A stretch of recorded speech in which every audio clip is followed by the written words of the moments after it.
Kumusta guys? So ito, meron na naman tayong i-install sa ating kotse.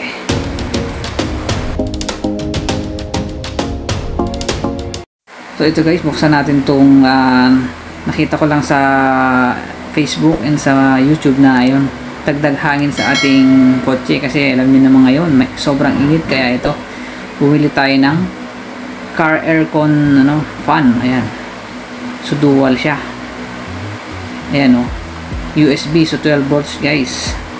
So kailangan isaksak sa cigarette smoke, kailangan meron kang USB. So ayan o, nabibend siya na ganun o, adjustable siya guys. Okay, so tingnan natin. Tapos ito, yan yung pinaka bracket dun sa may headrest ng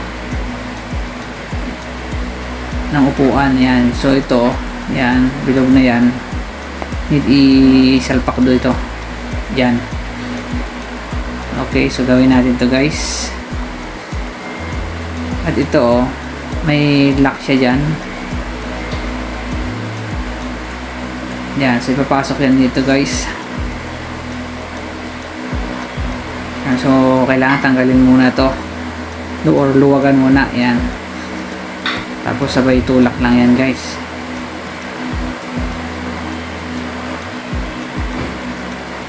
Ayan, pwede rin tanggalin.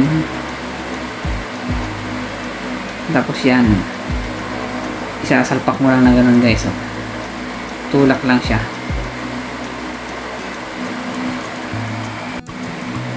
Yan, so higpitan lang natin ng ganun yan guys. Okay, so yun, kabit na natin.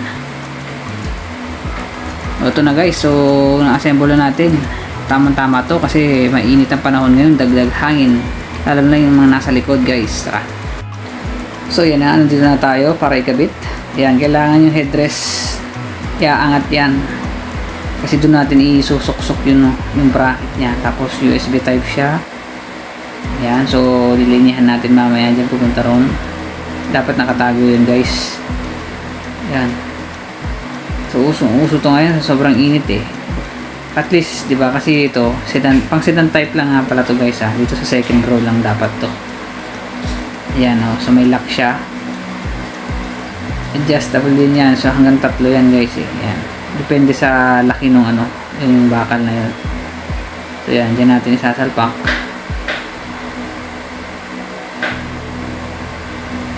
Yan, so wala akong taga video kaya ganito guys. Yan, dyan natin yun. So medyo itaas pa natin ng konti itong headrest. Yan, so mataas na siya. Kasyang kasya na ito guys. Yan, yung ilalagay ko na lang guys sa description yung link Shopee para kung yung gusto bumili. Yan, i-click nyo lang yung link guys. So dito, pwede na natin dito ilagay. Yan, ganyan siya para medyo malapit to sa kabila. Ayan ganyan guys ipapasok nyo lang doon, tapos lock, adjustable siya, depende sa taba ng bakal na yan so yan, i-clip nyo na ganun. Ang pagtanggal ng lock guys is counterclockwise, tapos after nyan yan, ipupush nyo lang yan para mag lock guys. Ito pero medyo dahan-dahan lang. Ayan, so parang nahihirapan, so kailangan doon sa unang-una. Ayan nasa number 1. Kumbaga, 3 yun Yun, so okay na siya doon. Matatanggal. Yan, tapos ito pwede nyo i-bend ng ganun para dito sa kabila umabot. Nakatapat. Ayan, tapos itong USB, salpak natin dun sa ayan. So kailangan ilagay yung USB na Bluetooth. So yan, so kailangan kailangan meron kayong ganyan guys para doon yung isasaksak. 12 volts yan guys dyan.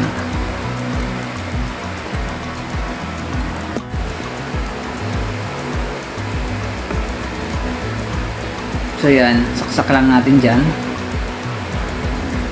Yan, tapos tingnan natin, test na natin. Tapos itong mga kable, yan, bahala na kayo kung saan nyo itatago para hindi lang maayos lang tignan. So ayan na guys, oh. Testing na natin. Tapos ito nga pala, oh yan, number 1 lang yan guys, oh. Okay din. Malakas din ang ano niya, buga niya. Hanggang number 3 din yan guys. So pipindutin lang ito. Yan, ito naman number 2. Pindot lang isa. Lalakas na siya, oh. Yan, tapos pag isa pang pindot, number 3 na.